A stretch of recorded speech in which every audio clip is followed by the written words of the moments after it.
Europe 1, il est 6h41. Nous sommes à 3 jours de Noël et une phase de négociation tendue démarre ce vendredi. Les syndicats, le patronat vont se retrouver à la même table pour tenter d'améliorer l'emploi des seniors, le taux d'emploi, mais aussi les conditions d'emploi. Votre invité ce matin sur Europe 1, Alexandre Lemaire, c'est Benoît Serre, vice-président de l'Association nationale des directeurs de ressources humaines. Bonjour Benoît Serre. Bonjour.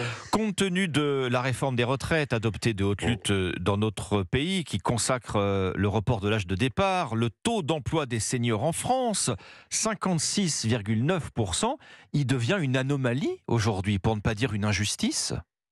Effectivement, on tourne la France depuis assez longtemps à un taux d'emploi des seniors qui est globalement inférieur à la moyenne européenne, d'une part, et encore ce taux s'est un peu amélioré depuis quelques années. En revanche, la France a un taux d'embauche des seniors qui est assez faible. Et la problématique, elle est surtout là. C'est-à-dire que aujourd'hui, vous perdez votre emploi à 57, 58 ans, ça devient très compliqué d'en trouver un. Et effectivement, le fait d'avoir repoussé l'âge de la retraite ne va pas arranger les choses. Alors, premier rendez-vous de 2 heures ce matin au MEDEF entre syndicats et patronat pour des négociations qui doivent se poursuivre jusqu'en mars. Quelles sont les mesures sur la table pour améliorer justement ce taux d'emploi des seniors ? On a bien vu il y a quelques semaines, si vous vous souvenez, que Monsieur le maire avait relancé un peu le débat des seniors en proposant d'aligner les durées de cotisation de tout le monde, parce que quand en France vous avez 57 ans, votre indemnisation chômage elle est un peu plus longue que pour les gens qui ont moins de 57 ans.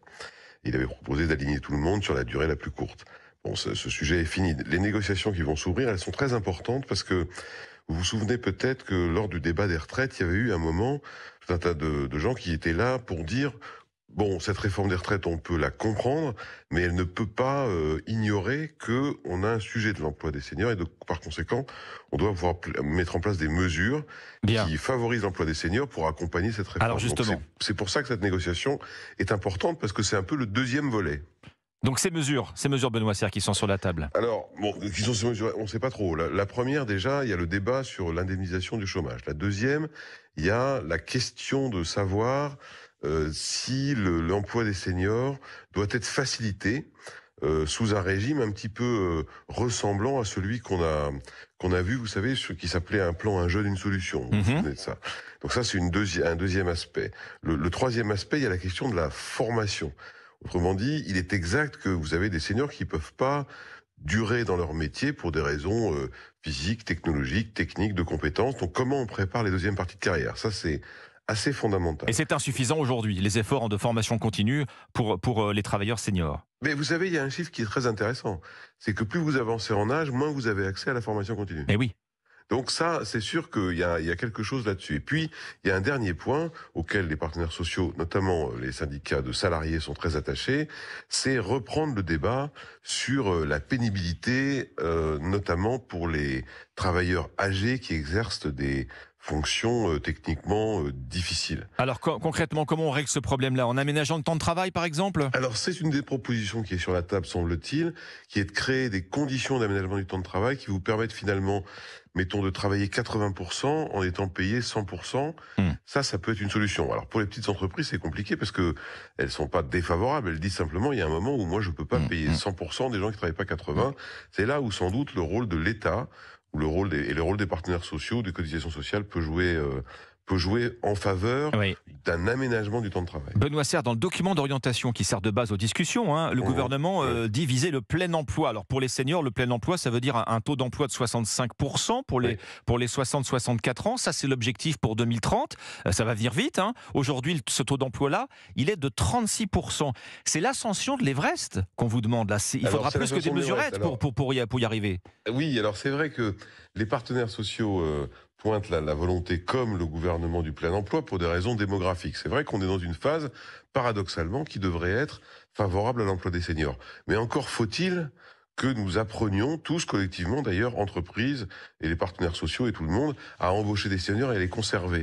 Donc c'est pour ça qu'on appelle beaucoup, et les syndicats vont dans ce sens-là, semble-t-il, à une facilitation de l'emploi des seniors et de l'embauche des seniors pour profiter de cette phase démographique favorable, justement. Et c'est vrai que l'écart est grand. L'écart est grand au point qu'on a l'impression d'un mur infranchissable. Il y a sans doute aussi certaines mentalités, Benoît Serre, à faire évoluer du côté des patrons, du côté des employeurs, une certaine frilosité. Alors, sur le mur infranchissable, d'autres pays les ont franchis. Vous prenez notamment les pays d'Europe du Nord, on fait un travail absolument remarquable sur l'emploi des seniors, en le favorisant, en l'aidant. Donc c'est, à mon avis, franchissable. Après, là où vous avez raison, il y a un effort à faire de la part des entreprises, et des DRH d'ailleurs, qui est de casser un peu les représentations qu'on a, de dire, oh là là, si je recrute quelqu'un à 55 ans, 58 ans, 60 ans, comment je vais l'intégrer? Il va coûter trop cher, il n'a pas la technologie, etc. Oui. Donc je pense qu'il y a aussi un effort de volontarisme à avoir de la part des entreprises. Oui. Et si le gouvernement, les partenaires sociaux, les entreprises travaillent ensemble et intelligemment à cette chose-là, on devrait réussir à franchir ce fameux mur. Parce que ça a quand même un impact majeur sur notre société. On se dit quoi, Benoît Serre, passé 50 ans, je suis plus bon à rien quand on retrouve pas du travail? On se dit, pourvu que je ne perde pas mon boulot déjà.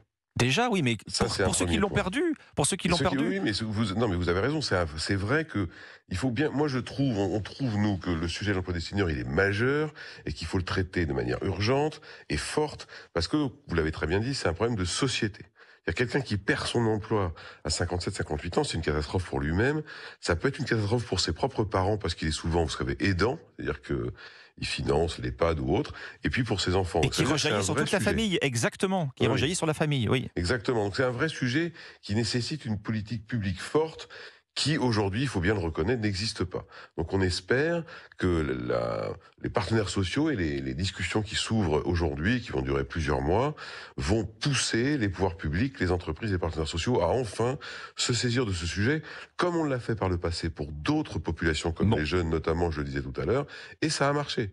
Donc il n'y a pas de raison que ça ne marche pas. Eh bien, mais il faut de la volonté politique. Voilà, et bien c'est ce que nous verrons en tout cas avec cette phase de négociation qu'on va suivre de près et qui s'ouvre aujourd'hui entre partenaires sociaux pour tenter d'améliorer en France et enfin le taux d'emploi des seniors. Merci Benoît Serre, vice-président de l'Association nationale des DRH sur Europe 1.